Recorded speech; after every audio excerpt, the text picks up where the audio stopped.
नमस्कार। शब्दकोश के धर्मलोक में आपका स्वागत है। मैं मोहन लाल मोदी। आज बात करूंगा महाकाल लोक की। महाकाल लोक की बहुत सी सामग्री सोशल मीडिया पे उपलब्ध है।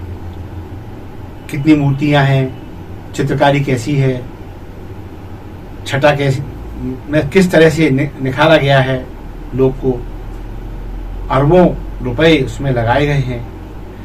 लेकिन हाल ही में जब मेरा उज्जैन जाना हुआ तो मैंने महाकाल लोक को एक अलग नजरिए से देखा। जब रात के अंधकार में, इसे हम रात का उजाला कहेंगे, रात के प्रकाशवान वातावरण में जब आप महाकाल लोक देखने जाते हैं तो फिर इसकी छटा कुछ और होती है। जैसे आप किसी भी मूर्ति को किसी भी कोण से निहारिए, प्रकाश की इतनी किरणें आपके आसपास जगमगाती हैं कि आपको हर कौन सी मूर्ति एकदम ऐसा लगता है जैसे फ्रंट में खड़े, उसके सामने खड़े हुए हैं आप, या फिर उसका लुक बनाया ही ऐसा गया है कि आप जहां से देखें वहां से वो मूर्ति आपसे जैसे कहना चाहिए साक्षात्कार करती प्रतीत होती है। अब बहुत सी मूर्तियों का आप स्क्रीन पे देख भी रहे हैं, जिस तरह का आपको दृश्यांकन देखने को मिल रहा है। लेकिन इसमें दो मूर्तियां जो मेरे द्वारा खासकर वहां देखी गई वो बड़ी आकर्षक है। और भी है वहां, लेकिन एक पार्ट है भी ये। आगे और भी जैसे जैसे आगे बढ़ेंगे मैं सब चीजों को आपसे साथ वर्णन के साथ दूंगा आपको। इसमें एक मूर्ति जो आप देख रहे हैं अभी, वो है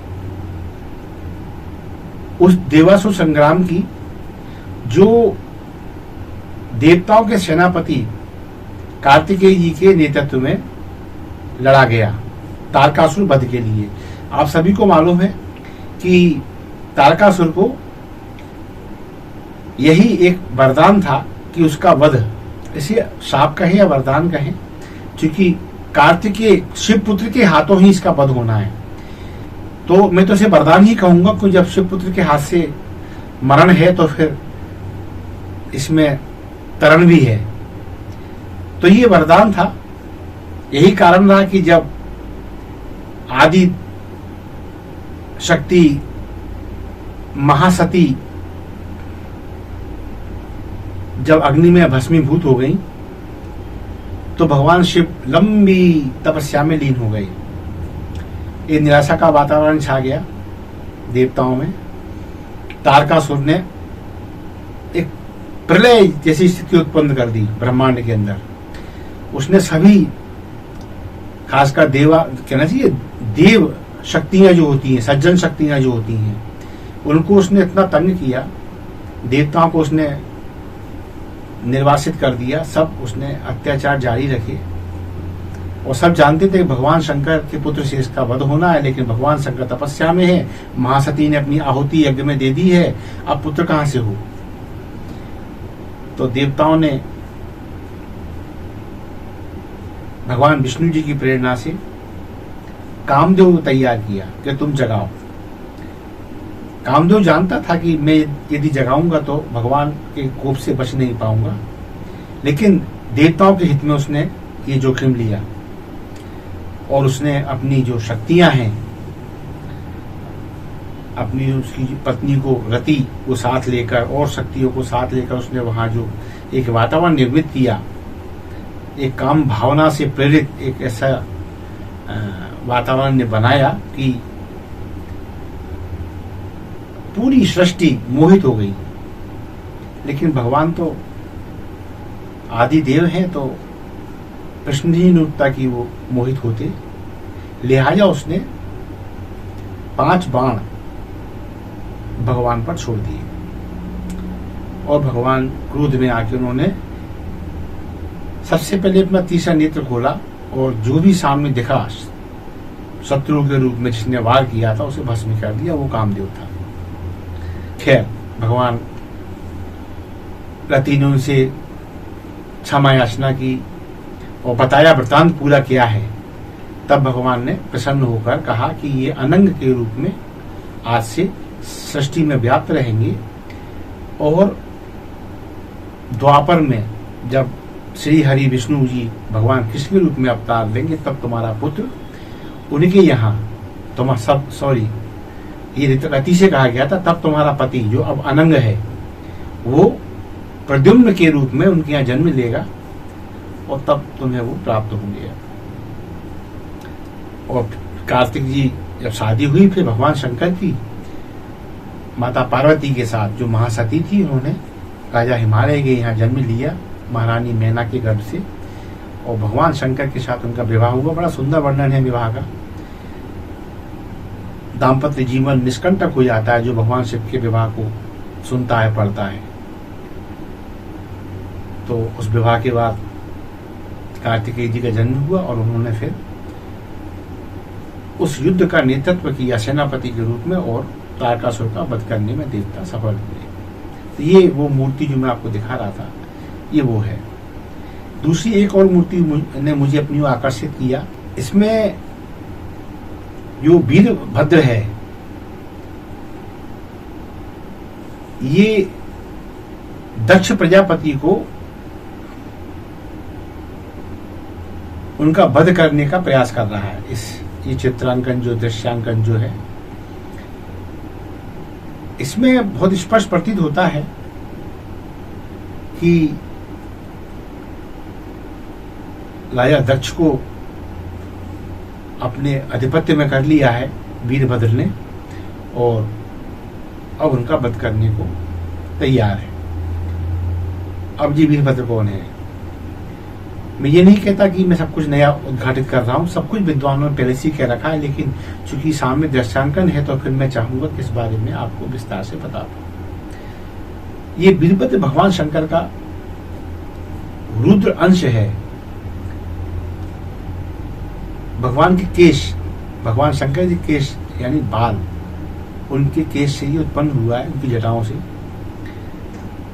जब आदिशक्ति देवी महासती ने अपने पिता से अपमानित होकर, बल्कि यूं कहा जाए कि देवी महासती के पिता प्रजापति दक्ष ने अपने जमाता यानी महासती के पति भगवान शंकर का अपमान किया था। उस अपमान को देवी सह नहीं पाई और उन्होंने अपने आप को यज्ञ की आहुति में स्वाहा कर दिया। ये समाचार जैसे ही कहना चाहिए, एक आभास हुआ भगवान को कि देवी ने वहां आहुति दे दी है मेरे अपमान से पीड़ित होकर, तो उन्होंने अपनी जटाओं से इस वीरभद्र को प्रकट किया और कहा जाओ देवी के अपमान का बदला लो। और ये वीरभद्र गया और उसने पूरे यज्ञ को तहस नहस कर दिया। और जब प्रतिकार करने के लिए दक्ष प्रजापति आए तो वीरभद्र ने पकड़ के उनका सिर काट दिया। आगे कथा सब आप जानते ही हैं कि जब महारानी ने तमाम याचना की, प्रार्थना की, क्षमा याचना करी और भगवान विष्णु के प्रयासों से सती के अंग खंड खंड होकर शक्तिपीठ के रूप में स्थापित हो गए। भगवान जब शांत हो गए तब उन्होंने शांत भाव से राजा दक्ष को पुनर्जीवित किया और उनके एक सीख देने के लिए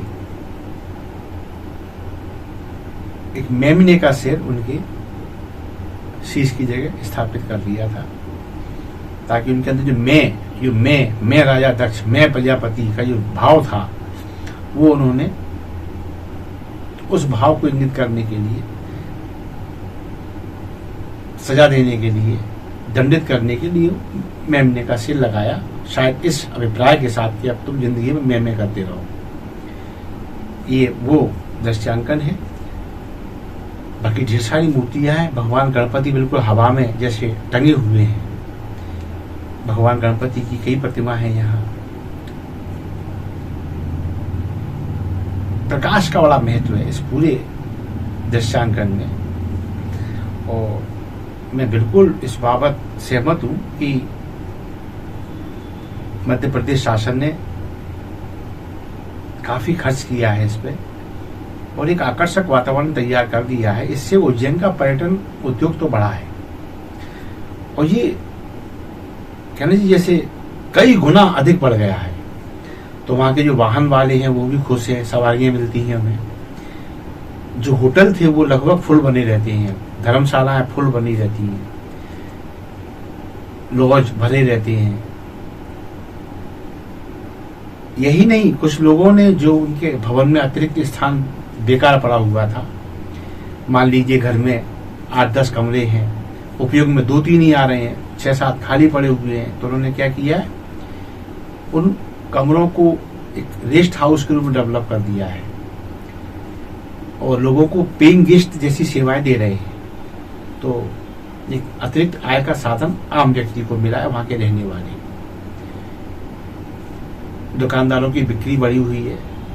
इस प्रकार कुल मिला के महालोक आध्यात्म की दृष्टि से, धार्मिक दृष्टि से तो महत्वपूर्ण है ही, साथ में पर्यटन की दृष्टि से और क्षेत्रीय लोगों के रोजगार की दृष्टि से बिल्कुल सकारात्मक रूप में फलीभूत हो रहा है।